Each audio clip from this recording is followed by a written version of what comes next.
Hey there guys, we're taking a look at Forza Horizon 4 running on the AMD Ryzen 5 5500U. Now the game itself currently does not support any overlays whatsoever. It was a big issue with the game itself, so I can't actually use the MSI Afterburner on it to actually see the FPS and the 1% lows and all that other stuff. We can only use the built-in Windows performance metrics here and of course the FPS counter built into the game. So that means we're not getting 1% lows, which are very important to actually determine whether or not we can actually play the game. But at least it has a built-in benchmark tool that does give us some pretty interesting info at the end here. The game is currently running at 720p with the very low graphical preset, and this is with the stock 15-watt TDP. So this is not running at a higher TDP, this is just the stock 15 watts. And this is also after the boost period of it goes away, because the boost period of this CPU currently pretty much gives it about 3 minutes where it can actually run at up to 30 watts. And while it can give some pretty decent performance after those 3 minutes, it will just level out to where it would be at for this level of TDP. And overall, the experience that we're getting here at 720p with the lowest in-game graphical settings is pretty decent. You can see here that we get a FPS score of 73 here, and our averages and minimums are very solid here. But of course, if we do turn up the resolution a little bit to 900p, we can of course run the test again and see if we can't squeeze out a little bit better resolution while keeping the FPS still very playable, because at 720p with the lowest graphical settings, it can actually handle the game very well. But it can get blurry at times, so I can understand if you would like to just turn things up a bit. That said though, at the 15-watt TDP, you can get pretty decent levels of performance overall, but you do get a benefit from turning up the TDP. We have found in other games that turning up the TDP doesn't really benefit much at all. There is a slight benefit here though, it isn't anything huge, and the level of performance that we get at the stock TDP is pretty decent, and it's going to keep temperatures low, noise low, and overall the hardware is just going to end up lasting you longer because it's running at lower temps. So if you really care about the longevity of your system, I would really recommend just keeping things as they are. Don't really mess with the TDP. That being said, if you do want to squeeze out a little bit more gaming performance, you can mess with that. But as it stands, 900p with the lowest in-game graphical settings is still playable enough, though it does stick below 60 a lot of the time. If you're trying to go for a above 60 FPS experience, you're gonna have to keep things to where they were before. And as it stands right now, this is still very playable, and I would really hazard to guess that the vast majority of people would be perfectly fine playing like this. I mean, we get a overall score of 56 FPS, but of course that lets us know that once we're testing 1080p here, that the performance that we're going to be getting is not exactly going to be the greatest. As you can see here, we are of course now sticking to mostly in the 40s range for the FPS. Of course, the fact that we can't see the 1% lows is kind of detrimental to really make a judgment call here, but overall it is still playable. But you are of course incurring a performance hit that is very noticeable compared to where we were at 720p or even 900p. But overall, at all resolutions, the gaming experience is playable enough, and the game itself does actually have a way for you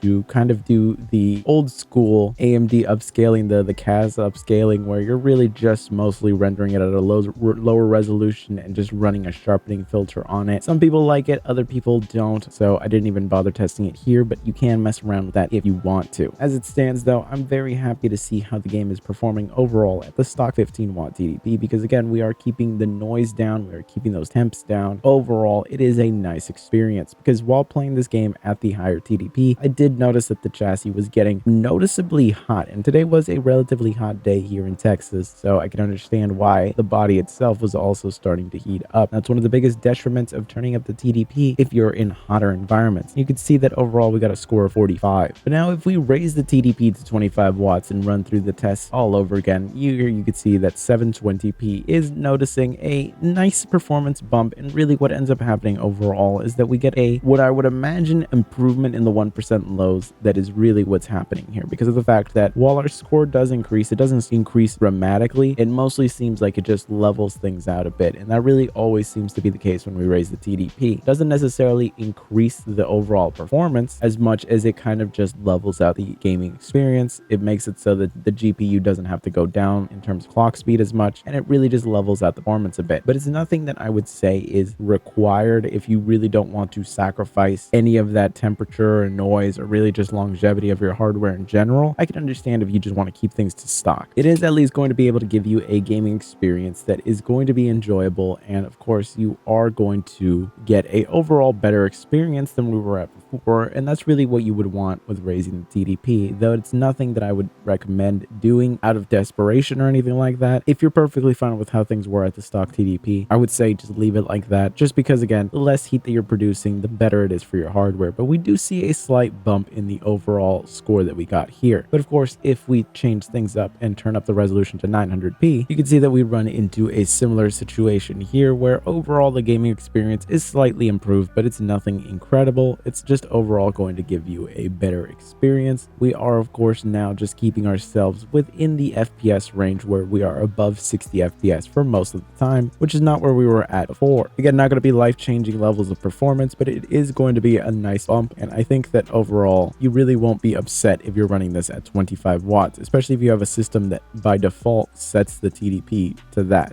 Though the vast majority of systems that you will find out there, especially on the budget end of the market, are going to be at the stock 15 watt TDP, and not all of them are going to let you actually raise the TDP. It's really something that you're going to have to pay a lot of attention to if it's something that you care about. It can definitely help for these kinds of titles, but there are a lot of titles out there that also will not benefit much at all, and you're mostly just making things worse for yourself for no real benefit. In this case though, there is a noticeable enough benefit that I think that overall it can be worth it. But again, if you're in a hot environment, I really wouldn't recommend doing it, because sacrificing the longevity of your hardware over what is essentially just a small bump in your FPS is really not going to be worth it overall. But as you can see, it does keep us at an above 60 FPS average for the most part. And lastly, taking a look at 1080p performance here, we can see that overall we are sticking to a close to 60 FPS average, but we are still falling below that. But it's not by such a huge amount. And before, while we were mostly sticking in the 40 range with hitting around an average of the mid 40s, here we're a lot closer to 60, though we're still just slightly below that. But overall, I think that most people really would not complain about this level of performance. And really overall, it comes down to just one of those things where what matters to you the most, whether you care about the noise and the heat, or if you care about maximizing your level of performance. Because for sure, raising the TDP really does seem to do a decent job of leveling out the whole gaming experience. I can totally understand if you don't want to sacrifice anything on your hardware to get this level of performance. But if you have a system that can actually adequately cool the system without reaching into the 80s or 90 degrees temperatures, and you feel like overall the hardware inside is going to be perfectly fine, this is going to be a very, very enjoyable gaming experience, and it is a noticeable improvement in terms of the actual gaming experience over the 15 watt TDP. That being said, I feel like for the vast majority of people, leaving things alone is going to be perfectly fine, and you're going to save yourself a lot of headaches, because the last thing you want is for your system to start giving you issues later down the line because the temperatures were too high. But anyways, I will catch you in the next video.